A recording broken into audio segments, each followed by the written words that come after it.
नमस्ते दोस्तों, आप सभी को मेरे नए ब्लॉग पर हार्दिक स्वागत है। मैं हूं ओपू और आज मैं आप सभी के साथ अपने लंबे, घने और स्वास्थ्य बालों का पूरा देखभाल की तरीका शेयर करने वाली हूं। बहुत सारे लोग मुझसे पूछते हैं कि मैं अपने लंबे, घने और स्वास्थ्य बालों की देखभाल कैसे करती हूँ, तो ये ब्लॉग उनके लिए है। इसलिए मैं अपनी हेयर केयर रूटीन ब्लॉग लेकर आ गई हूँ। तो चलिए दोस्तों, बिना देर के वीडियो को शुरू करती हूँ। गुड मॉर्निंग दोस्तों, आज सुबह सुबह उठते ही मैंने सोचा कि आज अपने बालों को भी अच्छी तरह देखभाल की जाए। मैंने अपने बालों को खोलकर धीरे धीरे अच्छी तरह सुलझाया। फिर नारियल का निहार तेल लेकर प्यार से पूरे बालों की और सिर के जड़े में हल्के हाथों से मालिश की। लगभग 2-3 मिनट तक आराम से तेल लगाकर सिर की मालिश की। इससे सिर को ठंडक मिलती है, बालों की जड़ें मजबूत होती है, बालों में प्राकृतिक चमक आती है और रूखापन भी कम होता है। नियमित रूप से तेल लगाने पर बाल स्वस्थ और मजबूत सुंदर भी बनते हैं। हेयर केयर के लिए थोड़ा समय निकालना भी बहुत ज़रूरी होता है। मैं बालों की जड़ें में धीरे धीरे तेल लगाती हूँ और हल्के हाथों से मालिश करती हूँ।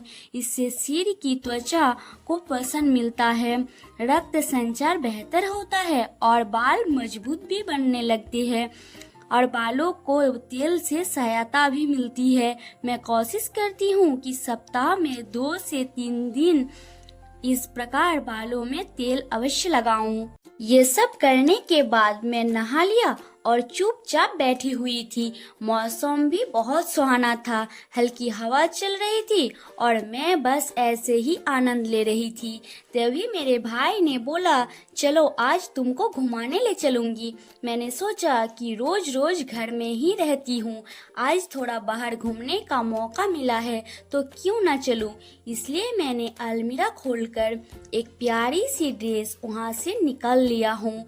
फिर ड्रेस को अच्छे से पहनकर बाल उल सही करके निकल पड़ी हूँ कुछ देर घूमने के लिए। यहाँ का नज़ारा बहुत ही सुंदर लग रहा था और सड़क के किनारे बहुत सारे पेड़ पौधे थे। कुछ देर घूमने के बाद हम वापस घर आ गई। घर आकर मैंने सोचा कि आज पैरों को भी थोड़ी देखभाल की जाए। इसलिए मैंने सबसे पहले अपने पैरों को अच्छी तरह से साफ किया। फिर मैंने बहुत ही प्यारे से लाल रंग की नेल पॉलिश लगानी शुरू की। नेल पॉलिश लगाते समय मैंने पूरा ध्यान रखा कि वह साफ सुथरी और सुंदर लगे। नेल पॉलिश लगाकर पैरों को अच्छे से सुखाया। सूखने के बाद मैंने अपने पैरों में लाल रंग का आलता लगाया। आलता लगाने के बाद ही मेरे पैर और भी सुंदर लगने लगी। फिर दूसरी पैरों में भी मेरी उंगलियां छोटी छोटी है और अच्छे से आलता लगा लिया। उसके बाद मैं हमारे घर के आंगन में आई और वहाँ पर मैंने बहुत सारे घास के ऊपर अपनी पैर रखी। हरी भरी घास के ऊपर जब मैंने अलता लगे हुए पैरों को रखी तो देखने में भी काफ़ी इंटरेस्टिंग लग रही थी। और 2-3 दिन पहले मैंने अपने हाथों में भी मेहंदी लगाई थी। ये सब करने के बाद ही मैंने देखा कि मेरे छोटे से भतीजे ने आंगन के जमीन पर बने गड्ढे के अंदर खड़ा होकर खेल रहा है। यह गड्ढा मेरे पापा एक नए पेड़ लगाने के लिए खोदा है। मुझे बहुत ही अच्छा लगा कि हमारे घर में नए पेड़ लगाने की तैयारी शुरू हो रही है। थोड़ी देर बाद मेरी मम्मी कटहल के फलों को एक जगह इकट्ठा करके रखने लगी। इसके बाद हम सब ने मिलकर अपने घर के बगीचे से बहुत सारे ताजी ताजी भिंडी भी तोड़ी। अपने घर में उगाई हुई सब्जियों के बाद कुछ अलग ही होता है। ताजी सब्जियां देखकर मन खुश हो जाता। फिर हमने अपने भतीजे को भगवान श्री कृष्ण के सुंदर रूप में सजाया। उसे इस रूप में देखकर मन सचमुच में आनंद और भक्ति से भर गया।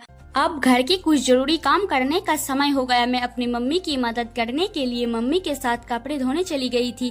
आज काफ़ी सारे कपड़े थे, इसलिए मैंने तालाब पर चली गई थी कपड़े धोने, क्योंकि मुझे लगता है कि घर के कामों में मम्मी के साथ हाथ बंटना भी हमारी जिम्मेदारी है। कपड़े धोने के बाद हमने उन्हें अच्छी तरह से निचोड़कर धूप में सूखने के लिए छत पर फैला दिया। धूप में सूखते हुए साफ कपड़े देखकर बहुत अच्छा लगता है। छोटे छोटे घरेलू काम भले ही साधारण लगे, लेकिन यही हमारे रोजमर्रा जिंदगी का एक छोटा सा अहम हिस्सा। दोस्तों, आज के ब्लॉग में बस इतना ही। उम्मीद करती हूँ मेरा आज का पूरा दिन और ये हेयर केयर ब्लॉग आप लोगों को पसंद आया होगा। अगर मेरी वीडियो अच्छी लगी हो तो लाइक करिए, अपने दोस्तों के साथ शेयर करिए और इस चैनल को सब्सक्राइब करना बिल्कुल भी ना भूलें। फिर मिलते हैं एक नए ब्लॉग के साथ।